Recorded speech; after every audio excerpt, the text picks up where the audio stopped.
Ladies and gentlemen, are you ready? Hello po mga bihista, magandang araw po sa inyong lahat. Kung nasan man po kayo ngayon ay welcome back na naman po sa aking YouTube channel. Ngayong araw ay may bago na naman tayong video at bagong pagkikwentuhan. Kung inyo pong mapapansin guys ay iba po yung ating gamit na sasakyan. At ito po ang Kia Seltos. So ayan, pakita natin sa inyo yung itsura ng Kia Seltos. Ito po ay 2020 model, no? Buksan natin yung bintana. Rent a car lang kasi yan, baka maglaki. So ito po ang Kia Seltos guys. Maiksi lang siya.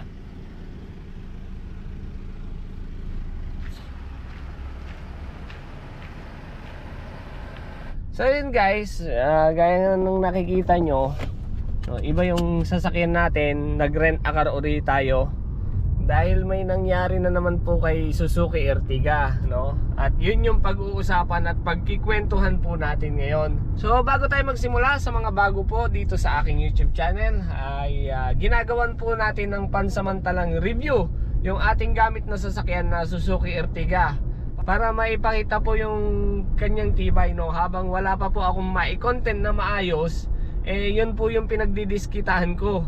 Dahil po yung Suzuki Ertiga na gamit ko ay wala pong maayos na maintenance o check-up, no? Ang ginagawa lang po namin doon sa sasakyan na yon ay change oil lang. At siya po ay tumatakbo na ng 204,000 kilometers sa loob lamang po ng 2 taon at 8 buwan. Napakalayo na po ng kanyang itinakbo, no? Sa loob lamang po ng 2 taon at 8 buwan. Kaya yun yung ginagawan-gawan ko po ng video habang wala pa po akong may content dito sa bansa ng Saudi Arabia. Kaya sa mga nagbabalak bumili ng Suzuki Ertiga at yung mga meron ng Suzuki Ertiga, no, napapapasyal sila sa channel ko dahil interesado sila kung gaano nga ba katibay yung sasakyan na yon, no?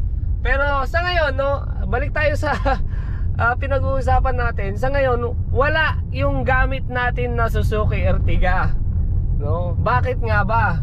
Ano bang nangyari sa kanya? So sa mga nakasubaybay lagi sa ating mga video about kay Suzuki Ertiga, alam nila yung dahilan nung nakaraan kung bakit hindi ko nagamit si Suzuki Ertiga.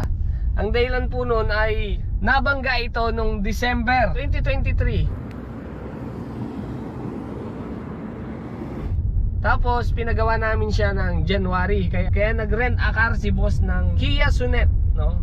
Kia Sonet naman yon. Tapos ginawan din natin ng vlog yon. So ayun, nagawa siya ng January nitong 2024, no? 3 days lang siyang nawala sa akin. So ayun, okay na siya. So ang panibagong kwento kung bakit nawala uli sa atin si Suzuki Ertiga at napalitan ng Kia Seltos, dahil habang nagpapahinga tayo sa ating kwarto ay nabangga na naman ito sa likod ng Ford Mustang. Ito po yung kanyang mga pictures. So yun, matutulog na sana ako noon ng tanghali kasi kailangan ko rin magpahinga.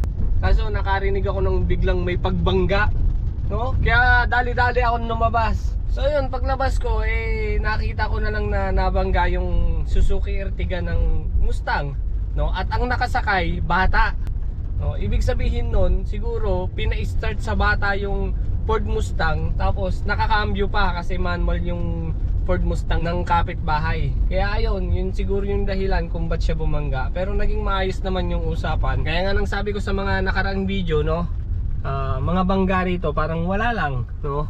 Maayos na usapan yung mga nangyayari rito pag may mga ganyang aksidente.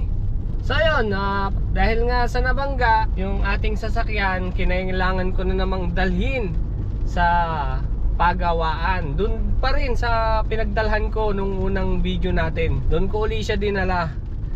At yan yung aking video. So yun guys, nandito uli tayo doon sa dati. Ito yung pinagpagawan natin nung unang nabangga tong sasakyan.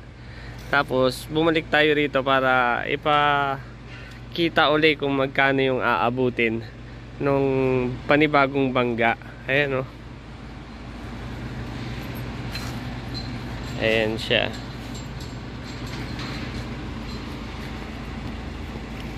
So ayun guys, pagkatapos nga namin magpa-quotation at pinauwi ako, no. Kaya kinagabihan lang, no, kagabi pinabalik na naman ulit tayo ron, no. Around 11:40 ng gabi, naibigay ko yung sasakyan dun sa pagawaan. Tapos kinuha na namin tong Kia Seltos.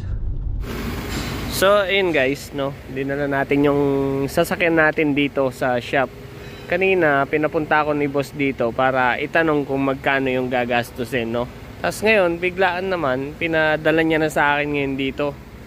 Ang oras natin ay 11:40 na ng gabi, no. Ngayon pa lang kasagsagang open yung mga shop kasi sa umaga fasting po sila. Karamihan natutulog. Ito na pala si sir. Ayan. So itong Kia Seltos 2020 model ang tinatakbo ay panis. Ang tinatakbo niya lang ay 144,572. Maiksi 2020 tapos rent a car pa to Pero mas maganda yung condition ng sasakyan ko. Feel ko lang mas maganda yung pakiramdam ko ron, no? Yung apak ko, yung takbo nun, parang mas gusto ko yung takbo ni Ertiga kaysa rito. So yun, balik tayo sa kwento. Sabi nga ni boss, mga 2 days lang daw yung sasakyan na yon sa pagawaan, yung Suzuki Ertiga. Yun yung dahilan kung bakit hindi natin siya gamit ngayon, no? Kamalas, lagi na lang ganun. Nagtatanong nga yung boss ko Sabi niya, hindi ko maintindihan, bakit laging binabangga sa likod? Hindi ko rin maintindihan, bakit nga ba? Hindi ko rin alam. Mula kaninang umaga nakaka 55 kilometers na po tayo. Yan. Maganda yung aircon nito Kahit pa paano okay yung aircon nito. Doon lang ako medyo nagagandahan. Pero sa ano kasi guys, sa iksi, tsaka basta ewan ko ba bakit hindi ako komportable sa kanya, no? Siguro dahil nakasanayan ko lang siguro si Suzuki Ertiga kaya ganun. Baka hinahanap-hanap ko yung feels ng Suzuki Ertiga. At ayun lang po yung dahilan mga biyahista kung bakit wala sa atin si Suzuki Ertiga sa ngayon, no? Dahil pinapagawa lang siya dahil sa bangga. Pero about sa sira, ganun pa rin, wala pa rin siyang sira. Maganda at maayos pa rin siya manakbo. At napakaganda niya pa rin gamitin, napakatibay. At okay na okay siya sa ngayon guys. Kung gusto niyo makita yung takbo niya, meron tayong previous video na tumakbo tayo Alhasa, Damam to Alhasa. Naka tayo 400 kilometers sa loob lamang ng 4 na oras. Ayun, makikita nyo kung paano manakbo si Suzuki Ertiga ron. So sa ngayon okay na okay pa rin siya, wala siyang problema. Yun yung update ko sa kanya. Halos di nga ako nakakagawa ng video niya kasi maayos, walang sira, no? Alam niyo naman yung ginagawa kong video kung anong nangyayari sa kanya, anong nagiging sira. Pero sa ngayon wala talaga. Hanggang ngayon inaantay ko pa rin kung anong magiging diferensya sa ginagawa namin sa kanya na paglaspag. Oo, paglaspag yung ginagawa namin, walang check-up, walang PMS, no? Change oil lang. Pero hanggang ngayon, all goods pa rin. So ayun guys, siguro hanggang dito na lamang po uli ang ating maikling video. Maraming salamat po uli sa panonood. Hanggang sa muli, ingat po kayo lagi. Bye-bye.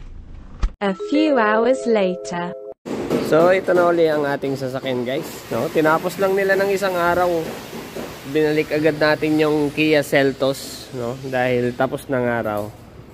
So ayun, inabot pa natin na kinakabit yung mga plaka at tinatanggalan ng mga tape. Ayun na, ayos na siya.